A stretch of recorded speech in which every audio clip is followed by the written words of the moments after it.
Benjamin Dixon Show is only possible with listener support. Go to www.patreon.com/The BPD Show. I'll start with the saddest of news. We can now update the number of Americans that we know have been killed to 27. And the number of unaccounted for stands today at 14. That was the voice of National Security Council Strategic Communications Coordinator John Kirby announcing to the American people from the White House press briefing that 27 Americans were killed in the Hamas attack that took place over the weekend, and 14 are still missing. This is now day 6 of the intensive Israeli bombardment of the Gaza Strip, creating a humanitarian crisis that aid groups are sounding the alarm on. It is an inevitable catastrophe when the Israeli Air Force is bragging on Twitter about dozens of fighter jets and helicopters attacking the Gaza Strip, dropping some 6,000 bombs inside of what we know to be a 25-mile-long strip, only about 7 miles wide. The images coming out of the Gaza Strip are jarring, and the humanitarian crisis is real. Here is UN Secretary General Antonio Guterres explaining the need for humanitarian efforts to be allowed to enter into the Gaza Strip. The humanitarian situation in Gaza was extremely dire before these hostilities. Now it will only deteriorate exponentially. Medical equipment, food, fuel, and other humanitarian supplies are desperately needed, along with access for humanitarian personnel. Relief and entry of essential supplies into Gaza must be facilitated, and the UN will continue efforts to provide aid to respond to these needs. The difficulty with getting humanitarian aid to Palestinians who are being bombarded is because the result of the blockade that has tightened around Gaza. Israel refuses to allow water, fuel, or humanitarian aid in until Hamas releases all of their hostages. U.S. Secretary of State Anthony Blinken arrived in Israel today, expressing complete and total support for Israel. Here is Secretary Blinken as he greeted Benjamin Netanyahu. Let's see. Sorry, it's under these circumstances. Thank you for tremendously. Very much. We're here. We're not going anywhere. We're here and we're not going anywhere is the promise from the American government towards Israel as they continue their relentless bombardment of the Gaza Strip in retaliation for the attacks, the massacre that Hamas committed this past weekend. Shortly after, Secretary of State Anthony Blinken did a joint press conference with Benjamin Netanyahu. Here are Netanyahu's comments. Mr. Secretary, my good friend Tony, thank you for your important visit here today. Thank you. Thank President Biden. And thank you to the American people for your incredible support for Israel in our war against the barbarians of Hamas. In this war against the barbarians of Hamas, the images and the death toll has come out, showing that it is not Hamas that is being hurt. It is the children and the parents of Palestine. Some 1,200 Palestinians have been killed so far, with 5,330 injured, the majority of them women and children. Images from all over Gaza have flooded in, videos showing distraught parents carrying the lifeless bodies of their children, mothers mourning, screaming at the top of their lungs because entire families have been killed. One family had 19 members of that family killed in one of the 6,000 strikes committed by the Israeli Air Force. Now, all of these realities have brought to the forefront of the international conversation the reality of war crimes being committed against the Palestinian people, even in retribution and retaliation. Here is Secretary of State Anthony Blinken again, this time while still on the tarmac in Israel, discussing how the United States and Israel ostensibly hold themselves to a higher standard when confronting these very difficult situations of war. And of course, what separates Israel, the United States, and other democracies when it comes to incredibly difficult situations like this is our respect for international law. and, as appropriate, the laws of war. We do everything we can to make sure that in these situations we avoid civilian casualties. That is in direct contrast with Hamas, which uses people as human shields. It actually seeks to put Palestinian civilians in situations where they could be harmed. This is very much part of their game plan.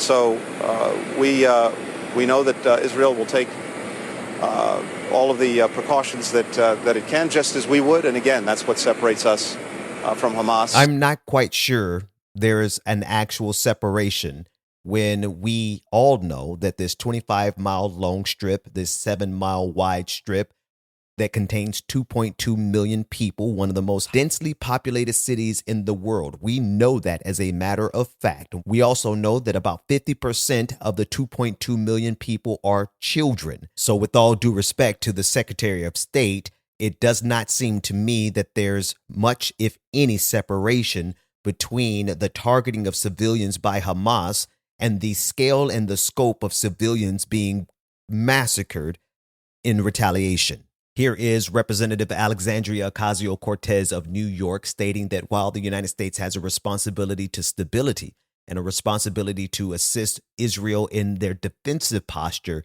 the United States also has a responsibility to ensure human rights violations are not only accounted for, but prevented.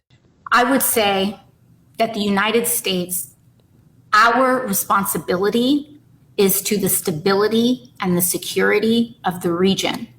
That means being able to support Israel in its defensive capacities, right? In its ability, in that context. But it also means that the United States has a responsibility to ensure accountability to human rights, to prevent the ethnic cleansing of Palestinians, and to ensure that horrors do not happen in the names of victims who do not want their tragedy used to justify further violence and injustice. And it's the justification of the violence and the dehumanization that's necessary that is required. You have to dehumanize people to be okay with seeing the bodies of children from any nation, from any race, any nationality, any religion. You have to dehumanize an entire group of people to be okay with seeing their bodies and the bodies of their children splayed on the ground on television. You have to. And that is the difficult situation that we are in right now because we have competing compassions, compassion for one side, but no compassion from the other side. And I'm sorry, folks, but it's just completely impossible for me to cut off my heart and not be as concerned with the children dying on one side of the equation and not be concerned with the children dying on the other side of the equation. This isn't to draw a false equivalence. There is no false equivalence when we talk about children being killed by weapons of warfare. Listen to how traumatized these children are. Here are 2 children from Palestine, from the Gaza Strip, who are simply trying to survive. I have spent my 11 years in fear and anxiety. We left our home and stayed in the streets. There are planes. It's all scary. They are bombing us. Even while we're here, they are bombing us and we're scared. As a 15-year-old child, I'm displaced from my home and came here to Al-Shifa Hospital. We're sleeping in the hospital with non-stop bombing above us. I hope that the world will have mercy on us. I hope that the world will have mercy on us is the plea of a 15-year-old Palestinian boy in the Gaza Strip who has survived 6,000 bombs being dropped in the most densely populated area in the world. Mercy for the children of Palestine. When we come back, there's so much more to cover. More of the Benjamin Dixon Show right after this.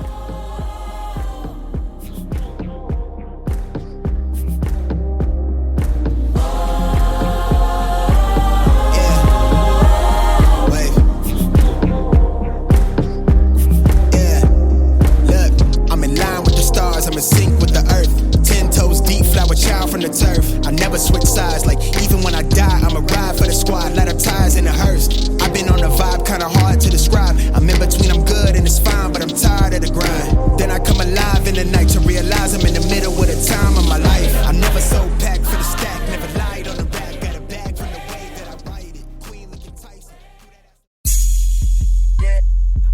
Welcome back to the Benjamin Dixon Show. Yep. Visit us online at thebenjamindixonshow.com. Welcome back.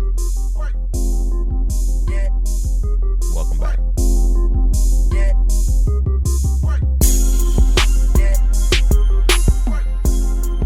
Later in today's episode, we will be discussing Donald Trump, who is under fire for calling Hezbollah smart and criticizing Benjamin Netanyahu.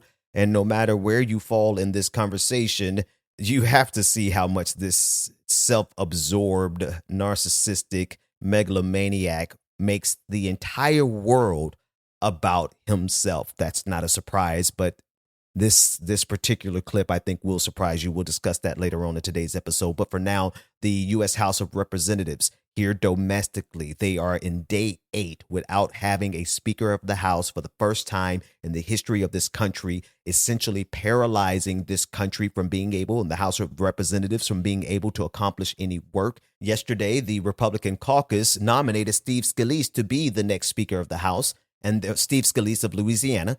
And there was an expectation that today he would be voted in to be Speaker of the House. However, after just 2 minutes of being in session today, Speaker Pro Tem Patrick McHenry adjourned before any vote could take place because it became apparent that Steve Scalise would not reach the 218 votes necessary. Pursuant to Clause 12A of Rule 1, the chair declares the House in recess subject to the call of the chair. And so, again, the House of Representatives is now on day 8 of not having a Speaker of the House, which has essentially paralyzed the House from accomplishing anything, especially at this critical time in not only American history, but world history. Our House is essentially not in session. And this is after the chaos that was created by Matt Gaetz from the 1st Congressional District of Florida, making a motion to vacate, which ultimately led to the removal of the former Speaker of the House, Kevin McCarthy. Here is Matt Gaetz speaking about his support for a possible Speaker Scalise. I'm excited for him. Can't wait to go vote for Steve Scalise. Absolutely. Long live Speaker Scalise. Long live Speaker Scalise. I'm not sure if he was trying to convince us or convince himself. Either way, I'm convinced that he did not have and does not have the capacity, Matt Gaetz, to gather together a coalition to help anyone that he likes, Steve Scalise or Jim Jordan, who is now in position to strike to become the next Speaker of the House because, well, no consensus can be made within the Republican caucus. They are in total chaos, and now they're trying to figure out if they can make Jim Jordan the Speaker of the House. Here is Georgia Representative Marjorie Taylor Greene throwing her support behind the Ohio congressman. I'm not supporting Steve Scalise. I'll be voting for Jim Jordan. And why is that? Well, Jim Jordan presented a strong plan for us, a detailed plan on how to move forward. We didn't hear that plan from Steve Scalise. It was more vague answers. But there's another situation that's very personal to me. You know, I lost my father in 2021 to cancer, and unfortunately, Steve is going through a cancer battle of his own. And, you know, I like Steve Scalise a lot, and I like him so much. I would like to see him put his full efforts into defeating that. I'm sorry if that story just doesn't resonate with me as the legitimate reason. It really sounds like a horrible way to use your father's sickness to say that you don't want to support. Just say you don't want to support the man, right? You're not really concerned about that man's health such that you wouldn't vote for him. Stop it.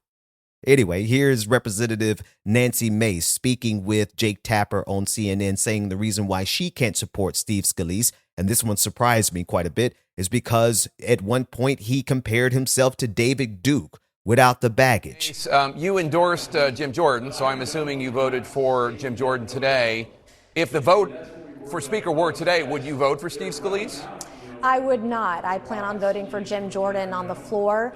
I've been very vocal about this over the last couple of days. I personally cannot, in good conscience, vote for someone who attended a white supremacist conference and compared himself to David Duke.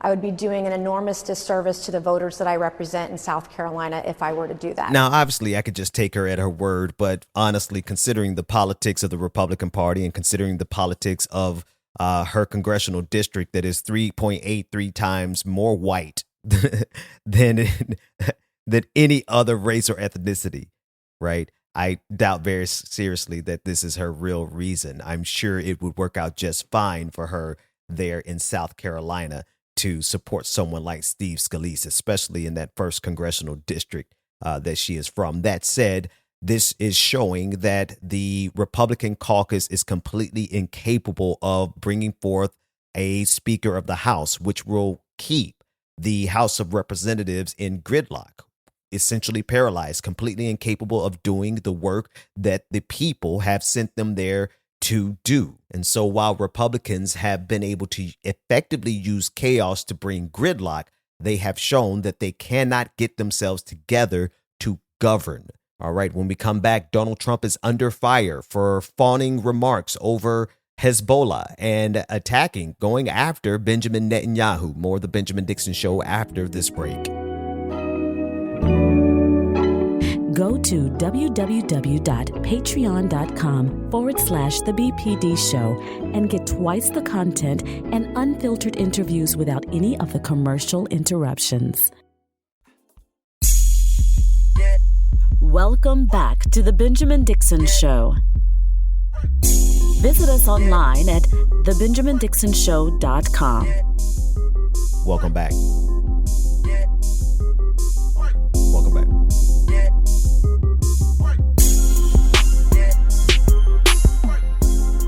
Coming up in the Patrons Only episode, I will be discussing the campaign for president by TYT founder Cenk Uygur. He is running for president despite not being eligible to run for president because he was not born in the United States.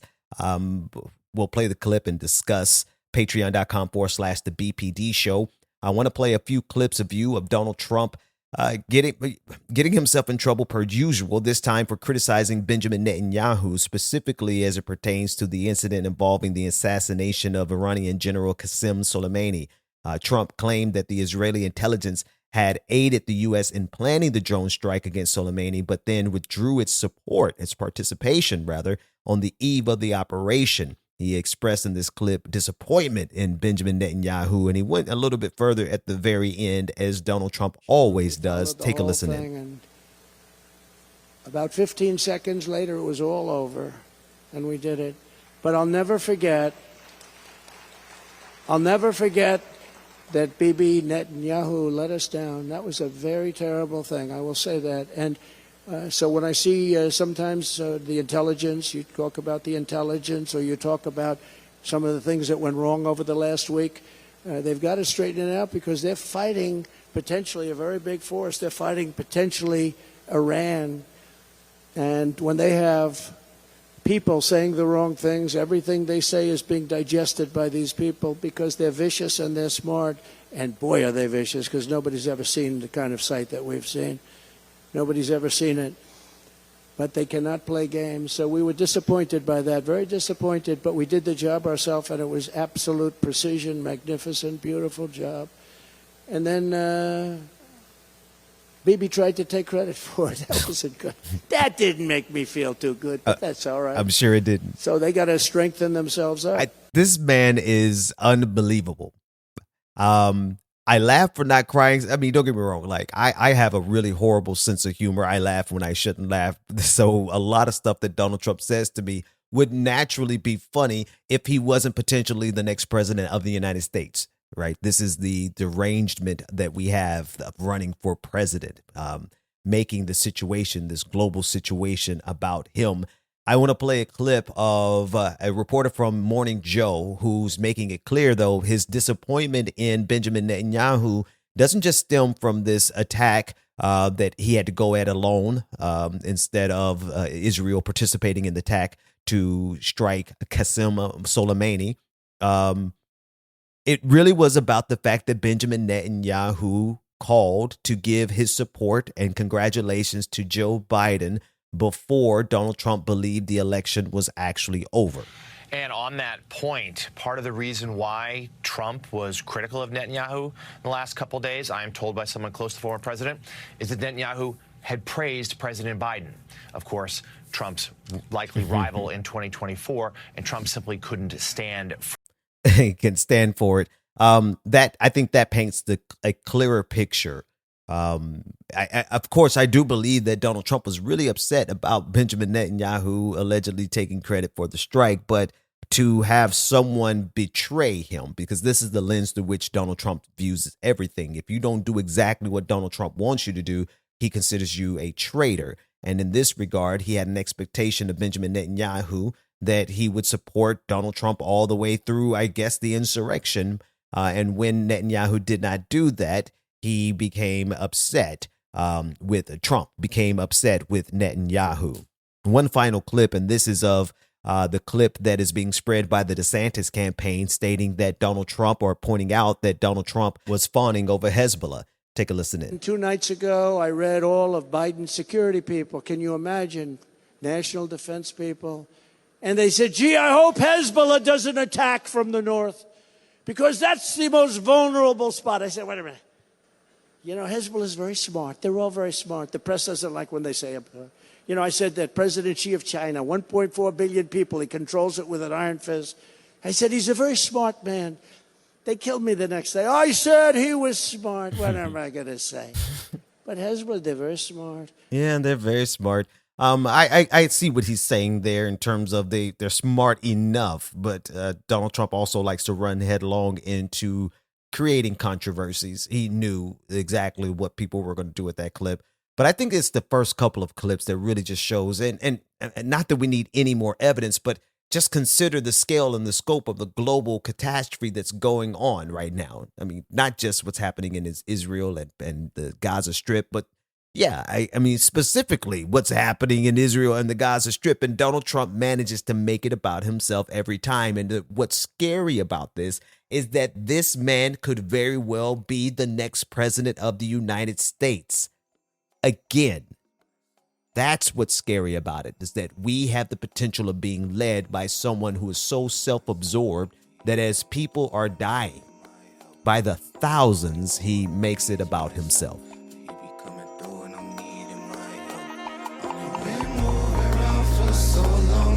I'm scared, I can't sit down. Seem like the more I fly, the more they try to take me down. I call your phone, I treat your voice like it's my favorite sound. Your face the only piece I've known. I want to give you a robust trigger warning for this next conversation. It involves a detailed conversation about the death of children in a very graphic way. And so if that is too much for you, I do suggest that you either end today's episode or skip ahead past this section. That said, the White House is retracting President Joe Biden's statement in which he claimed to have viewed photographs of children decapitated by Hamas after their attack on Israel last week. I want to play the clip for you so that you could hear it. And I want to tread carefully through this conversation, both because there's two sides of this that are very important, right? The reality of those children's lives, however they died, they were killed, and however they were killed, that doesn't change for me the reality of what was done. But now there's a second part of the conversation, the way war propaganda works all over the globe. But yes, here in the United States, we have a long track record of manufacturing consent around war by doing things like this. I mean, I've been doing this a long time. I never really thought that I would see and have confirmed pictures of terrorists beheading children. I never thought I'd ever, anyway. But there are countries in the region that are trying to be of some help, including Arab nations that are trying to be of some help. So, anyway. That is a statement that has been retracted. Now, this really is the result of several steps. Let me start here. When I heard the story, something in my instinct was like, I need to see evidence. Not that I needed to see bodies. I'm not into that. Don't need that. But the way the original reporter, Nicole Zadik, a journalist for Tel Aviv's I-24 news channel, the way she made headlines after stating during a live show that she had conversations with Israeli soldiers who reported seeing the decapitated infants. It was that chain of information, right? The reporter herself hadn't seen it, but she was reporting on what she heard from soldiers.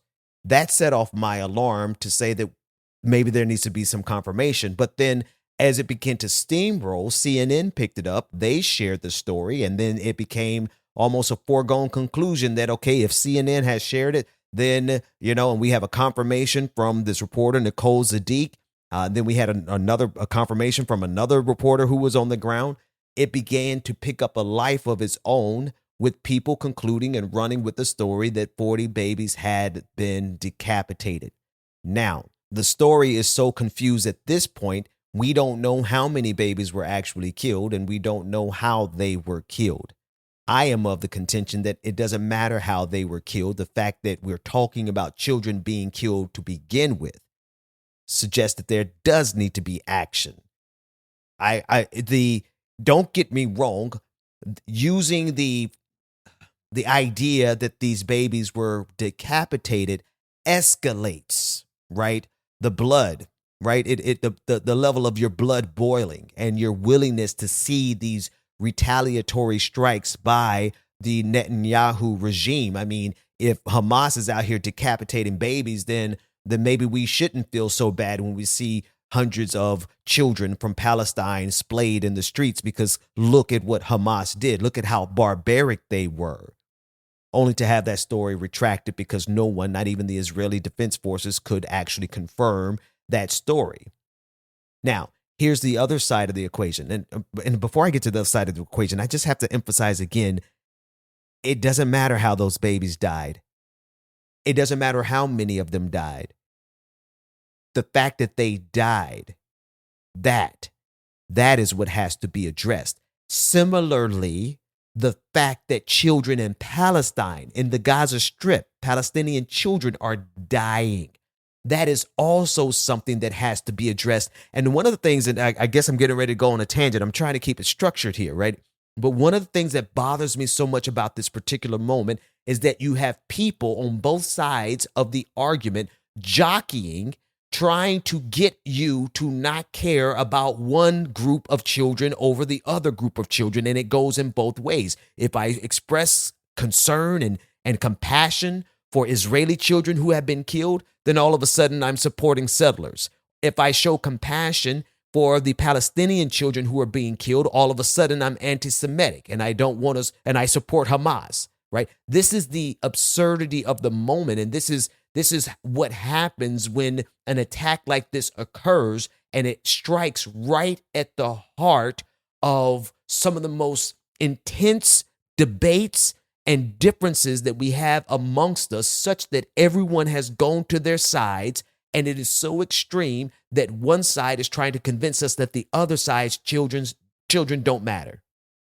That is what infuriates me about this, and this is what makes this moment of war propaganda. Now, whether I don't know if Joe Biden did that on purpose or whether or not his brain did what Joe Biden's brain does, but I do know that the United States of America has a history of manufacturing consent to push us further into war.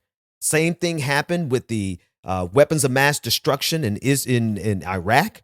Same thing happened during the Kuwait War, during the first Desert Storm, when you had the young woman, I'm trying to think of her name. It was back in around 91, the invasion. You had the young woman by the name of Naira, who testified about seeing Iraqi babies being taken out of incubators by soldiers and killed and thrown on the ground, right? And then it turns out that she worked for a PR firm and was also the daughter of the ambassador to Kuwait.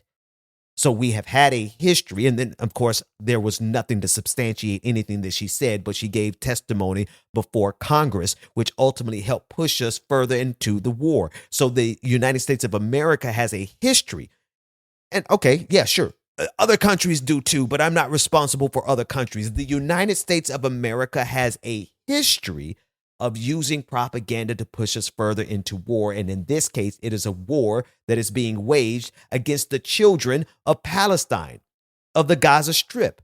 When 1 out of 2 of every person in Palestine is a child, and you drop 6,000 bombs on them, you in no way, form, or fashion can claim that you don't believe that you're targeting children.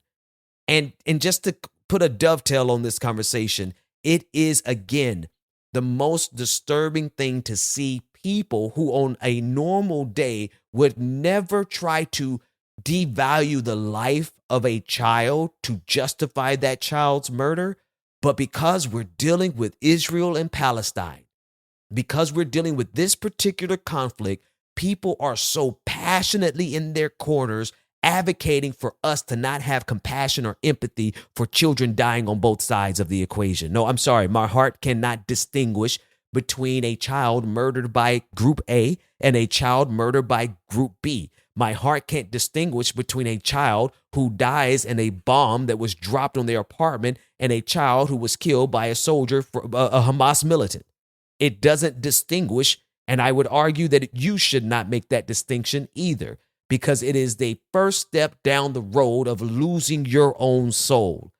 When you can look at the enemy's children and whatever enemy you think and suggest that their lives are not worth preserving, no matter what your war is, no matter how deeply entrenched you are in warfare with one army versus the other, are we really at the point of human decline where we are going to suggest that children on both sides of the equation should not be protected at all costs? That's my time. Patreon.com/The BPD Show. If not, I'll see you next time. The Benjamin Dixon Show is only possible with listener support. Go to www.patreon.com/The BPD Show and support The Benjamin Dixon Show. If you like this episode, be sure to share, like, and subscribe.